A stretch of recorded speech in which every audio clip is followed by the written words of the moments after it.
അയച്ച കത്തിന് ഒരു മറുപടി കിട്ടാൻ പോലും അർഹതയില്ല എനിക്ക്.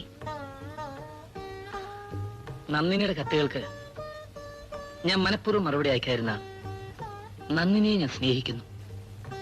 പക്ഷേ നന്ദിനി വിചാരിക്കുന്ന പോലല്ല, ഒരു സഹോദരിയെ മാത്രം. എന്റെ ദുഃഖം മറ്റുള്ളവരെ അറിയിക്കാൻ ഞാൻ ഇഷ്ടപ്പെട്ടില്ല. ഞാൻ ചിരിക്കുമ്പോഴൊക്കെ എന്റെ മനസ്സ് കരയുകയായിരുന്നു.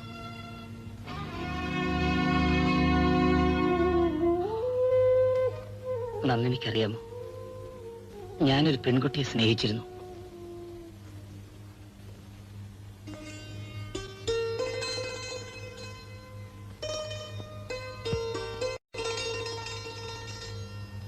ജോലി കിട്ടി ഞാൻ ആ ഗ്രാമത്തിൽ ചെന്നപ്പോ സുഹൃത്തിനെ കണ്ടുമുട്ടി.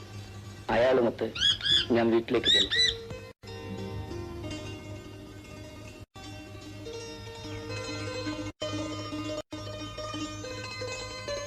ജാനു,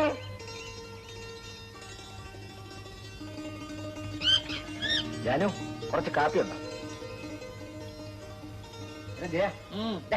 ഏതോ ഒരു ഉറക്കമാണോ, ഒന്ന് എഴുന്നേക്കണാവേ. എന്നാ കാപ്പി. പിന്നെ ഇവിടെ പട്ടണത്തിലെ പോലൊന്നുമല്ല, ഒരു വീട് കിട്ടാൻ വലിയ പ്രയാസമാണ്. നിനക്ക് വിരോധമില്ലെങ്കിൽ ഇവിടെ താമസിക്കാം, പക്ഷേ സൗകര്യമൊക്കെ അല്പം കുറവായിരിക്കും. അതൊക്കെ ഒരു ബന്ധപ്പാടല്ലേ ഭാസ്കര? ആർക്ക്? എനിക്കോ? എനിക്ക് ആരും ബന്ധപ്പാടുമില്ല.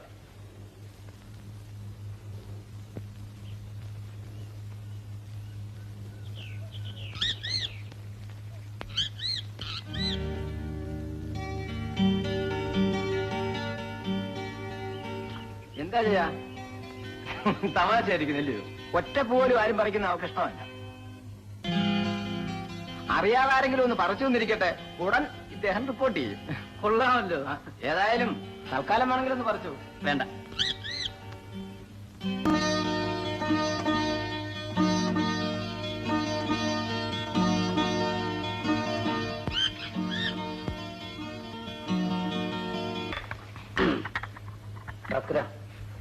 എന്തായാലും എനിക്കൊരു വീട് കിട്ടിയേ പറ്റൂ.